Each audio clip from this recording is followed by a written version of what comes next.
오늘 우리에게 주시는 하나님의 말씀은 누가복음 24장 36절에서 43절까지 말씀입니다. 36절. 이 말을 할 때에 예수께서 친히 그 가운데 서서 이르시되 너희에게 평강이 있을지어다 하시니 그들이 놀라고 무서워하여 그 보는 것을 영으로 생각하는지라. 아멘. 어제 엠마오로 가는 제자들에게 나타나신 예수님께서 오늘은 모든 제자들이 다 모여 있는 자리로 나타나셔서 이렇게 말씀하셨습니다. 너희에게 평강이 있을지어다. 그런데 모든 제자들이 엠마오로 가는 두 제자들과 반응이 같습니다. 이들도 역시 예수님을 믿지 않았습니다. 부활하신 예수님을 귀신과 같은 영적인 존재로 생각하고 있었습니다. 즉, 영이신 예수님을 보고 있다고 생각하는 것입니다. 그러면서 두려워하고 예수님을 의심하고 있습니다. 38절.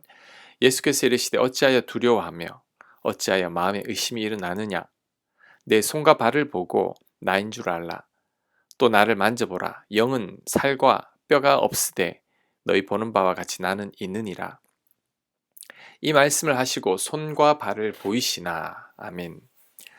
예수님께서 어찌하여 두려워하고 의심하느냐고 말씀하시는 것을 볼 때 제자들이 지금 예수님을 두려워하고 있고 한편으로는 의심하고 있다는 것을 알 수 있습니다.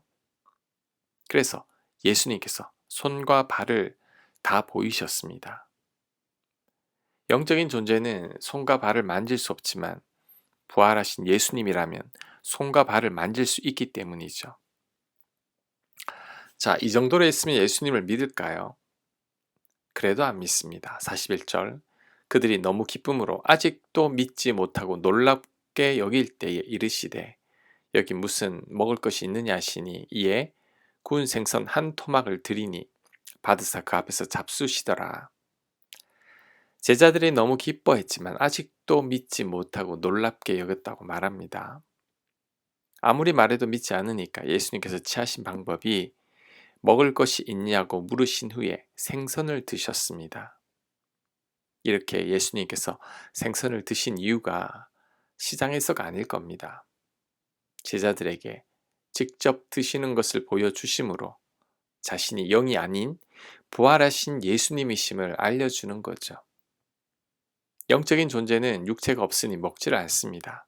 하지만 영적인 존재가 아닌 예수님은 드실 수 있습니다. 제자들에게 드시는 것을 보여주심으로 이제는 그만 좀 의심하고 예수님께서 부활하셨음을 믿으라는 거죠. 오늘 본문을 볼 때 어떤 생각이 듭니까? 제자들이 정말 믿음이 없는 것 같습니다. 제자들은 예수님을 눈으로 봐도 예수님의 부활을 믿지 못하고 있습니다. 예수님께서 십자가에 달리시기 전에 여러 번 당신의 죽음을 예고하셨습니다. 게다가 지금은 눈앞에 나타나서 손과 발을 다 보여주셨고 그래도 믿지 않으니까 앞에서 식사까지 하셨습니다. 그런데도 제자들은 의심하는 거죠. 그런데 이 모습이 바로 우리들의 모습입니다. 이스라엘 백성들이 출애굽할 때 하나님께서 많은 기적을 보여주셨죠. 10가지 재앙과 홍해가 갈라지고 하늘에서 만나와 메추라기가 떨어지고 구름 기둥과 불 기둥으로 날마다 인도하시는 기적을 보여주셨습니다. 그 후 이스라엘 백성들이 하나님을 믿었습니까? 안 믿습니다. 그래도 하나님을 온전히 믿지 못했습니다. 우리들도 그렇죠. 일평생 하나님 은혜 가운데 잘 살아왔죠. 살면서 많은 고난을 만났지만 하나님의 도우심으로 잘 이기고 견뎌냈습니다. 하지만 그래도 우리가 하나님을 온전히 신뢰하지 못합니다. 어떤 집사님이 기억납니다. 이 집사님은 암을 극복한 집사님이십니다. 처음 암에 걸렸을 때 정말 열심히 기도하며 하나님께만 전심으로 매달렸고 하나님 은혜로 암에서 깨끗이 나았습니다. 그런데 몇 년 뒤에 암이 재발하자 완전히 무너져 내리는 것을 봤습니다. 믿음을 다 잃어버렸습니다. 이전처럼 하나님께 기도하며 매달리지도 않고 그냥 절망해 버렸습니다. 그런데 이전에 도와주신 하나님께서 한 번 도왔으니 이제 다시는 안 도와주신다고 한 게 아닙니다. 하나님은 이번에도 도와주실 겁니다. 그런데 그 하나님을 믿지 못하게 된 거죠. 우리들은 이렇게 믿음을 잃어버리면 안 됩니다. 처음에 가졌던 믿음을 끝까지 잘 간직해야 합니다. 우리가 은혜를 받아서 믿음이 충만할 때가 있지만 그 믿음을 지속적으로 유지하기가 힘이 듭니다. 믿음을 잃어버리는 경우가 많죠. 그래서 예전에 신앙만 얘기하는 분들이 많습니다. 무리를 걷던 베드로가 생각납니다. 처음에는 당당하게 믿음으로 무리를 걸어갔죠. 그런데 파도와 바람을 보자 금세 믿음이 사라져서 물속으로 가라앉고 말았습니다. 예수님과 함께 배를 타고 호수를 건너던 제자들도 생각이 납니다. 예수님의 이적을 바로 직전에 많이 경험했지만 이 제자들이 예수님과 함께 배를 타고 가다가 풍랑을 만나자 그만 죽게 되었다고 호들갑을 떨며 예수님을 깨웁니다. 그때 예수님께서 하신 말씀은 너희 믿음이 어디 있느냐 였습니다.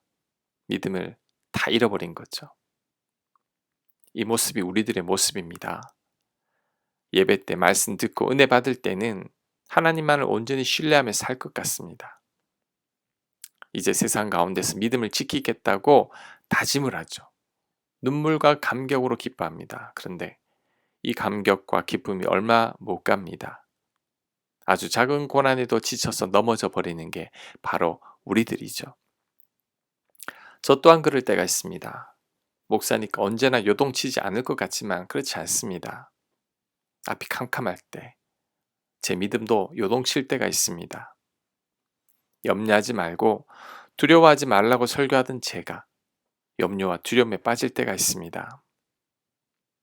하지만 참 감사한 것은 이렇게 연약한 우리들에게 찾아오셔서 다시 믿음을 일으켜 세워주시는 분이 예수님이시라는 거죠. 오늘 사건만 봐도 의심하는 제자들에게 믿음을 주시기 위해 나타나신 예수님이십니다. 자신의 손과 발을 직접 보여주셨죠. 심지어 식사하는 모습까지 보여주셨습니다. 예수님은 이런 식으로 부활 후에 제자들에게 여러 번 나타나셨습니다. 도마에게는 예수님께서 예수님 몸에 난 못자국과 창자국에 손가락을 넣어보라고까지 했습니다. 연약한 제자들의 믿음을 세우기 위해 부단히 애쓰시는 예수님인 거죠. 이처럼 예수님은 지금도 우리들의 믿음을 세우시기 위해 애쓰고 있습니다. 조금 전에 언급한 그 집사님도 암이 재발한 후에 완전히 무너지며 하나님을 원망하시더니 결국 다시 회복되었습니다. 다시 하나님만을 의지하게 된 거죠. 하나님께서 그 집사님의 믿음을 다시 세워주신 거죠. 하나님은 연약한 우리들의 믿음을 강하고 성숙한 믿음으로 만들어 가시는 분이십니다. 아브라함이나 이삭이나 야곱이나 요셉이 처음부터 믿음이 좋았던 건 아닙니다. 믿음이 하나도 없었죠. 하지만 하나님께서 이들을 훈련하셔서 믿음의 사람으로 만들어 가신 거죠. 그렇다면 하나님은 우리들도 믿음의 사람으로 만들어 가실 겁니다. 예수님께서 믿음 없는 제자들을 찾아가서 그들에게 믿음을 주셨듯이 우리들에게도 찾아오셔서 우리들을 믿음의 사람으로 다듬어 가실 겁니다. 그래서 결국 정금과 같은 믿음의 사람으로 우리를 변화시킬 겁니다. 그러니 지금 우리가 믿음이 없다고 낙심하거나 포기하지 말아야 합니다. 그래도 하나님을 바라봐야 합니다. 나를 만들어 가실 하나님을 기대해야 합니다. 그럴 때 나를 믿음의 사람으로 만들어 가시는 하나님의 손길을 경험하게 될 것입니다. 아멘. 하나님, 우리들 연약합니다.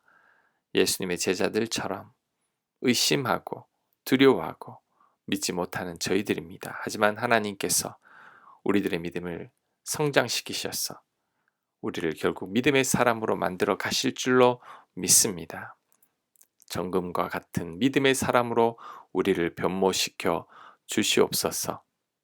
이 모든 말씀 예수님 이름으로 기도합니다. 아멘.